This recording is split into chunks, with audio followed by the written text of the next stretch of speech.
Many parts of the world expect substantial modifications in population size, age structure, and urbanization this century. These variations can affect energy use and greenhouse gas outflows.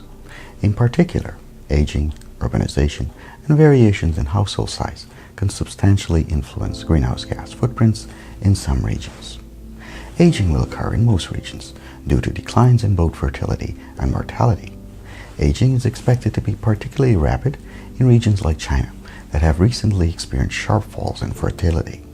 On the positive side, slowing population growth could provide 16 to 29% of the greenhouse gas reductions suggested to be necessary by 2050 to avoid dangerous climate transformation. There is an inverse relationship between the two main drivers behind increased land requirements for food. As socioeconomic development improves, population growth declines. At the same time, diets become richer. Typically, consumption of animal protein, vegetable oil, fruit and vegetable swells, while starchy staples become less essential. With higher purchasing power comes higher consumption and a greater demand for processed food, animal products, fish, all of which add pressure to the food supply system. This overconsumption severely affects global sustainability, equity, food security, and greenhouse gas emissions. During a span of 46 years, from 1961 to 2007, a review of the Food and Agricultural Organization data showed that in most regions, diets became richer while the land needed to feed one person diminished. In many regions, dietary change may override population growth as a major driver behind land requirements for food in the near future. Potential land savings through yield improvements are offset by a combination of population growth and dietary change. These dynamics were the largest in developing regions and emerging economies. Notably, additions to the total per capita food supply were not observed everywhere around the world. In most developed regions, the share of animal products is extraordinarily high. From 1961 to 2007, food animals constituted 1/3 of the available calories in the global north compared to 10% or less in many of the poorer regions in the global south.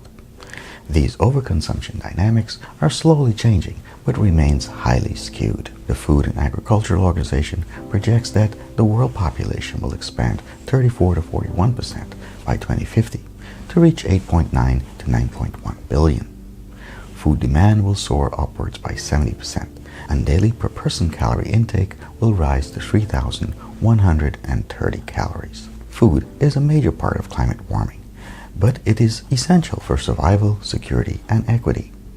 Although the consumption per capita of cereals is likely to stabilize, population growth will escalate, the demand for both food animals almost doubling, and cereals for feed 50% by 2050.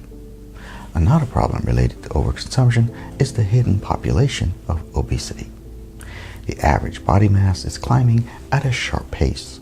For the first time in human history, obese people outnumber underweight people. Almost 11% of men and 15% of women worldwide are obese, while 9% of men and 10% of women are underweight. In 2005, global adult human biomass was 287 million tons, of which 15 million tons came from being overweight. This extra mass is equivalent to that of 242 million people of average body mass, or 5% of global human biomass. Biomass from obesity was 3.5 million tons, the equivalent of another 56 million people of average body mass. In 2012, the US came in third, following the Pacific Island nations, Micronesia and Tonga, for having the highest average weight in the world. By comparison, Americans are 33 pounds heavier than the French and 70 pounds bigger than the average Bangladeshi.